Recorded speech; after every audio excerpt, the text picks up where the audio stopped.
Setelah hari Sabat lewat, menjelang menyingsingnya fajar hari pertama minggu itu, pergilah Maria Magdalena dan Maria yang lain menengok kubur Yesus. Tiba-tiba terjadilah gempa bumi yang hebat, sebab seorang malaikat Tuhan turun dari langit dan datang ke kubur Yesus. Ia menggulingkan batu penutup kubur itu, lalu duduk di atasnya. Wajahnya bagaikan kilat dan pakaiannya putih bagaikan salju. Para penjaga kubur itu pun gentar ketakutan dan menjadi seperti orang-orang mati. Akan tetapi, malaikat itu berkata kepada perempuan-perempuan itu, "Janganlah kamu takut, sebab aku tahu bahwa kamu mencari Yesus yang disalibkan itu. Ia tidak ada di sini, sebab ia telah bangkit, sama seperti yang telah dikatakannya. Mari, lihatlah tempat ia dibaringkan. Segeralah pergi dan katakanlah kepada murid-muridnya bahwa Yesus telah bangkit dari antara orang mati. Ia mendahului kamu ke Galilea, di sana kamu akan melihat dia. Sesungguhnya aku telah mengatakannya kepadamu." Mereka pun segera pergi dari kubur itu, diliputi rasa takut dan sukacita yang besar. Mereka berlari cepat-cepat untuk memberitahukannya kepada murid-murid Yesus. Tiba-tiba Yesus menjumpai mereka dan berkata, "Salam bagimu." Mereka mendekatinya dan memeluk kakinya serta menyembah dia.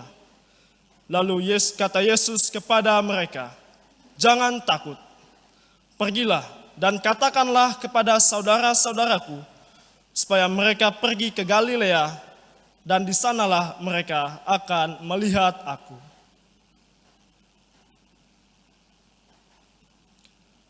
Demikianlah sabda Tuhan. Terpujilah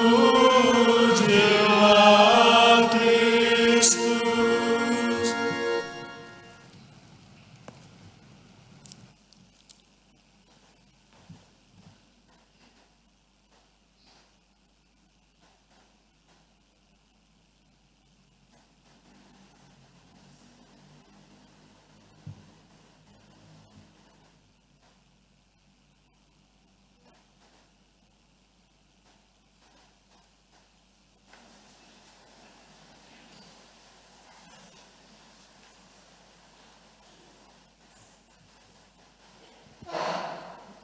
Terima kasih kepada Frater Kadek Lintang, frater kita yang akan menerima pelantikan akolit, lektor akolit pada tahun ini. Sebelum dia akan pergi ke tempat top, jadi dia sudah belajar untuk baca Injil di depan kita semua.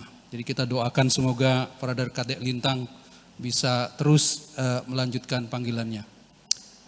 Di pojok sana ada teman saya Sebas, itu jadi dirigen, semangat sekali. Kami sama-sama dari sekelas sama-sama, cuman kita punya jurusan yang berbeda begitu. Bapak Ibu Saudara-saudari, malam ini sebenarnya saya berharap Romo Roni khotbah, tapi Romo Roni lagi kehilangan suara katanya. Tidak apa-apa. Ada cerita tentang keluarga yang suami istri yang istrinya begitu dominan ya. Jadi kadang kita cerita ada istri dipukuli suami, babak belur, kena tendangan T pagi-pagi, bonyok. Tapi juga banyak suami yang mengeluh bahwa istrinya begitu dominan. Istrinya teriak sedikit, suaminya sudah sakit gigi dia, ketakutan. Jadi ceritanya ini keluarga sang istri yang cerewet, begitu dominan dalam keluarga, suaminya begitu takut sama istrinya. Pada tahun itu mereka memutuskan untuk ziarah ke Tanah Suci. Jadi anak-anak ikut sama mereka pergi ke Tanah Suci begitu. Jadi Tanah Suci mereka ke Israel sana, mereka ditunjukkan tempat-tempat di mana Yesus dulu hidup. Em, Lalu terjadilah yang tidak diharapkan.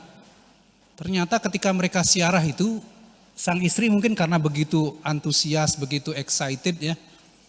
Dia tiap hari itu posting kayak ibu-ibu suka posting di Facebook begitu. Dia lagi di mana gitu, lagi makan enak di Galilea gitu, dia posting gitu. Begitu excitednya gitu. Lalu tiba-tiba sang istri ini meninggal di sana. Lalu mereka bingung ini mau diapakan sekarang. Si suami bingung. Mau diapakan nih sekarang, istrinya meninggal di sana, mendadak meninggal. Lalu pergi ke embassy, ke kedutaan, bukan kedutaan Indonesia, kedutaan Amerika, ini keluarga dari Amerika. Dia ke kedutaan Amerika lalu konsul di sana, ini bagaimana caranya. Lalu di kedutaan dibilang ini biasa seperti ini. Kamu mau dia dimakamkan di sini atau mau dibawa pulang ke sana jenazahnya? Lalu sang suami berpikir, harganya berapa? Nah, kalau dibawa pulang ke sana itu biayanya sekitar $10.000. Terus kalau dimakamkan di sini murah, hanya $500. Biasanya orang memakamkan di sini karena kalau bawa ke sana itu complicated, terlalu banyak masalah begitu dan biayanya besar. Lalu sang suami berpikir sebentar, lalu suaminya pikir-pikir lalu dia bilang, saya lebih baik bawa dia pulang. Lalu orang kedutaan ini heran gitu, kamu pasti sayang sekali sama istrimu. Lalu suaminya lihat itu kepada petugas di kedutaan, bukan, karena saya dengar waktu saya ziarah itu ada orang yang bangkit sesudah mati 3 hari. Saya takut istri saya bangkit lagi. Bapak Ibu saudara-saudari, waktu dalam salah satu wawancara saya dalam penelitian saya 5 tahun lalu, bertemu dengan seorang tokoh spiritual di Bali, cukup terkenal di Bali. Dia tanya saya, di agamanya Romo itu kan ada orang yang mati lalu 3 hari bangkit. Oh ya, ada. Nah, di agama kami juga ada, itu dia bilang. Oh ya? Ya, Romo bisa coba. Oh ya? Iya, Romo bisa coba. Terus, ya dari pengalaman itu orang yang bangkit kembali itu menjadi baru, punya semangat baru dia. Lalu saya tanya dia, berani jamin kalau nanti sesudah 3 hari saya yang bangkit? Dia bilang, ya selama ini ya baik-baik saja, lancar-lancar saja. Lalu saya bilang, berani jamin nanti kalau sesudah 3 hari yang bangkit itu saya, bukan orang lain. Lalu dia lihat saya, dia bilang gini, kalau Romo enggak percaya jangan aja. Saya pergi ke Bapak Uskup, saya tanya Bapak Uskup ada tawaran begini, boleh Bapak Uskup? Bapak Uskup bilang, jangan. Jadi enggak pernah saya mengalami. Tapi pernah ditawari untuk mati 3 hari lalu bangkit lagi sesudah 3 hari begitu. Kengken sing nawa, karena saya enggak pernah nyoba begitu. Nah Bapak Ibu saudara-saudari, orang yang meninggal bangkit kembali itu mungkin ada cerita seperti itu. Tapi orang yang 3 hari meninggal lalu bangkit kembali itu unik sekali, tidak pernah terbayangkan. Dalam satu pengalaman lagi ada umat yang tanya saya, Romo penelitiannya tentang dunia-dunia roh. Ya. Romo pernah ketemu roh? Belum pernah. Saya pernah, dia bilang begitu. Oh ya? Ya saya mau cerita sama Romo. Jadi dia ini kerja banyak tugas begitu, banyak kerjaan. Lalu pacarnya agak sedikit cerewet begitu. Sering ngambek begitu pacarnya. Karena dia enggak punya waktu untuk pacarnya begitu. Lalu pacarnya bilang, ini ada pasar malam di sebelah nih. Saya mau ke sana. Lalu pacarnya bilang, wah saya sibuk. Tapi karena pacarnya ngambek ingin ke pasar malam, akhirnya dituruti. Sudah malam.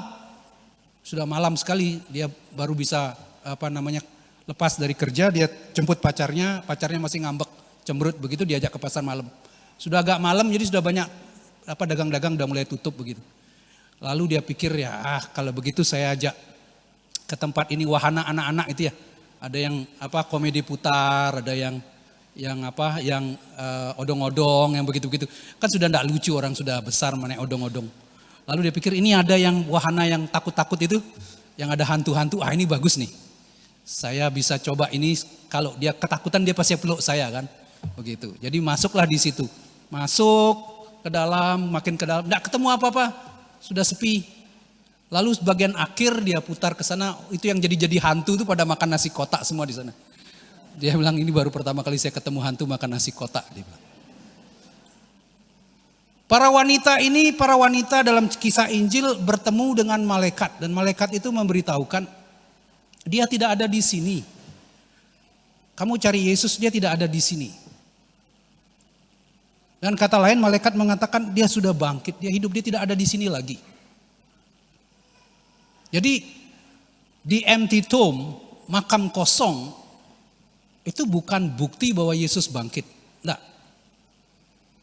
The empty tomb is not the evidence of the resurrection of Jesus. Bukan. Kalau orang katakan mana buktinya Yesus bangkit, makamnya kosong. Enggak. Karena apa? Makam kosong itu orang mengira Yesus itu dicuri. Sulit sekali orang menerima bahwa Yesus bangkit. Kalau kita pergi ke kuburan di sebelah sana, di kubu sana, masih ketemulah abu-abunya orang meninggal itu.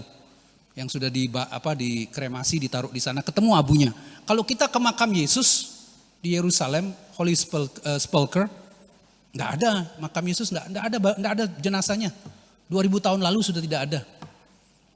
Kita pergi ke makamnya Karl Marx di London, ada makamnya. Kalau kita gali badannya pasti masih ada lah di situ. Kita pergi ke makamnya Buddha di Laungse, ada makamnya Buddha. Kita pergi ke makamnya siapa lagi? Friedrich Nietzsche di Jerman, great philosopher. Ada mayatnya, tapi makam Yesus enggak ada. Kosong 2000 tahun yang lalu. Karena kita percaya bahwa Yesus itu bangkit. Dan kita semua umat Kristen mengambil bagian dalam kebangkitan itu. Peralihan dari manusia Yesus yang lama menjadi manusia yang baru. Kita mengambil bagian dalam kebangkitan Yesus itu, mengambil bagian di sana dalam peralihan Yesus. Paskah artinya peralihan. Tuhan lewat, Tuhan melawati. Dan yang menarik Bapak Ibu yang ingin saya tekankan pada malam hari ini, tentang darah, diulang kembali kisah Paskah pertama orang-orang Yahudi di Mesir. Mereka menyembelih anak domba yang tidak ada cacatnya, spotless lamb, itu kemudian darahnya dioleskan pada ambang pintu. Lalu malaikat maut lewat, bahkan malaikat maut pun takut, tidak berani masuk karena ada darah itu, darah anak domba. Apa yang membuat malaikat maut? Malaikat maut itu sadis sekali. Dia datang, dulu saya pernah dijuluki malaikat maut di Denpasar. Percaya atau enggak? Orang sakit dipanggilkan saya doakan, mati Bapak Ibu. Mereka bilang jangan panggil Romo ini, mati semua nanti kita. Orang mencret, saya doakan mati. Saya di blacklist pernah di Denpasar waktu baru-baru tabisan itu. Jangan panggil Romo itu, kalau dipanggil dia doakan mati. Dijuluki malaikat maut. Itu Pak Boni bilang jangan panggil dia, mati nanti. Malaikat maut tidak berani lihat itu ambang darah di ambang pintu rumah. Lewat. Apa yang ditakutkan oleh malaikat maut? Apakah darah itu? Apakah darah anak domba itu yang menakutkan untuk mereka sehingga mereka lewat saja? Semua rumah orang Mesir mati semua. Anak-anak sulung bahkan ternak-ternak mati semua. Tapi rumah orang Israel yang ada darahnya, dia lewat. Karena apa? Karena mengingatkan kita akan darah Yesus. Darah Yesus itu luar biasa. Dia membersihkan kita, dia mencuci bersih dosa kita. Kalau kita menerima anak-anak kita yang akan menerima komuni pertama, kalau di Eropa biasa ya orang terima komuni 2 rupa. Kalau di sini kita hanya terima 1. Kalau romonya baik dikasihlah ini darah Kristus, pialanya dikasih kita minum. Tapi tidak umum di sini. Kalau di Eropa biasa, orang terima 2 rupa. Darah Yesus yang kita terima itu di mulut ini, malaikat maut takut. Karena kuasa darah Yesus itu. Di dalam darahnya itu kita mendapatkan kehidupan. Darah itu keluar dari samping ditusuk oleh lembing, tusuk oleh tombak. Dia keluar dari samping. Maka kisah penciptaan malam hari ini mengingatkan kita kembali, Hawa diciptakan dari tulang rusuk Adam, dari samping diambil. Mengingatkan kita gereja lahir dari darah Yesus yang keluar dari samping yang ditusuk dengan tombak. Malam hari ini kita merayakan kelahiran gereja berkat darah Yesus, berkat kematian dan kebangkitan Yesus. Karena itu kita merayakan dengan begitu meriah puncak dari perayaan iman kita. Kematian dan kebangkitan Yesus. Kita mengambil bagian di dalam peralihan ini. Semoga kita diberkati Tuhan. Amin.